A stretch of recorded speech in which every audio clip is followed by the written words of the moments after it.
Hey everyone, welcome back. I hope you're all doing well.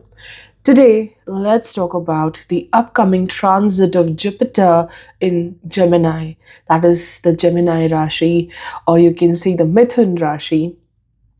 So, let's talk about the overall theme of this transit.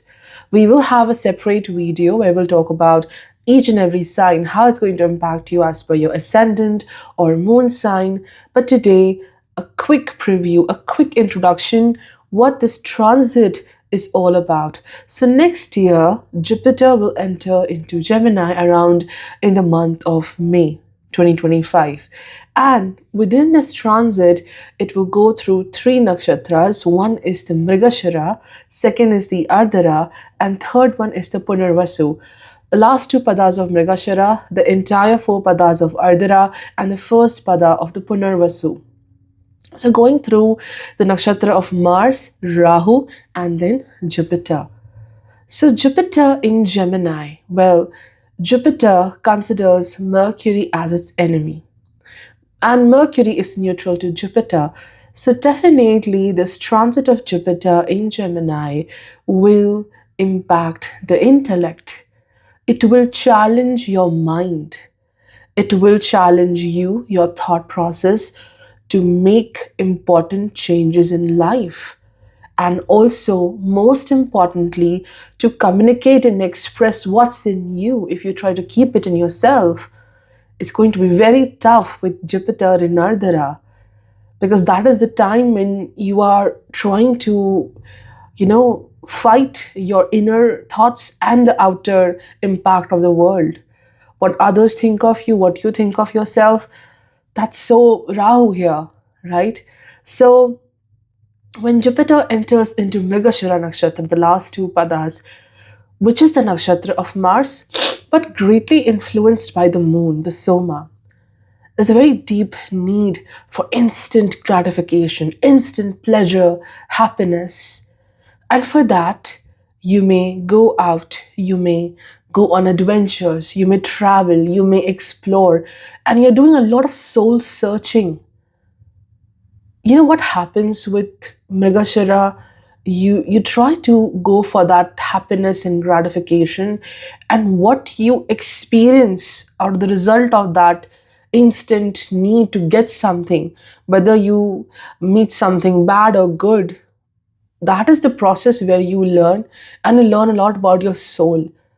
So the life force entering into Mrigashira is about trying to look more outward for what can make you happy. Like, I want to be happy, but instead of confronting my own self, I will just look out for everything. So, soul searching, finding your purpose, or maybe you know your purpose, you're trying to get some resources, you want to see the world. So that is what Jupiter in Mrigashira is all about.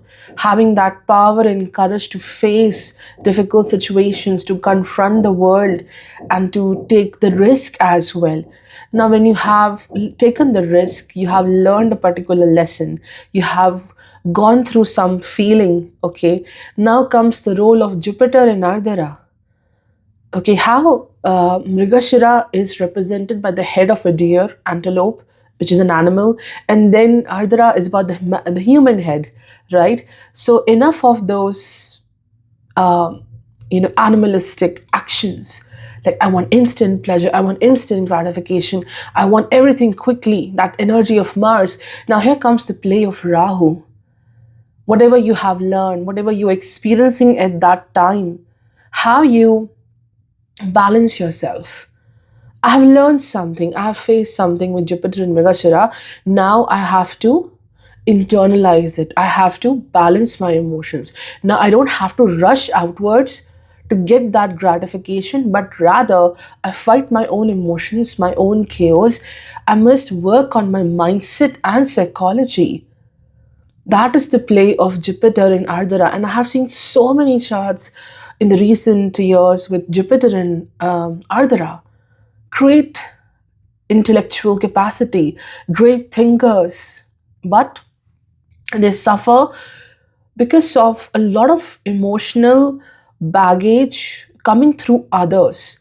And then it's difficult to differentiate between what's their emotional burden and what are they carrying from other people, from their surroundings. So that balancing, taking care of your mind and to be productive, that is what Jupiter in Ardra is about. I have chaos. I have trouble. I think everyone goes through some chaos in this world. But how to balance yourself, how to calmly wait for the right time to take action, how to deal with the current situation. Either I'll run away, either I'll face it and make myself much stronger. So, this is what the intense period of Jupiter in Ardra is, especially when it will be around 16 to 18 degrees of Gemini. So, that is the most chaotic part. And then, and yes, when Jupiter is in Ardra, you don't have to blindly trust people's communication, their promises. Not a good time to trust blindly what others are saying and communicating to you. And then Jupiter move into Punarvasu nakshatra, which is its own nakshatra. I think that brings the gift. That brings the return of the gold, the positivity, the light, and the warmth you want in life. In some form, there is a gift, there is some achievement. If you're trying to achieve something, you want to recorrect something in your life, you want a particular aspect of your life to come into balance. I think that is Jupiter in Punarvasu. Return of that gift, return of that positivity which you always wanted. Something improves with this transit. So that's the theme of Jupiter in Gemini. And yeah, wait for the next video where we'll talk about Jupiter for this transit as per the different signs. Yeah, pardon me for the disturbance, the sound disturbance. And yes, I'm suffering from throat infection as well, as usual. So yeah, I hope today's video was helpful. See you in the next video. Bye bye.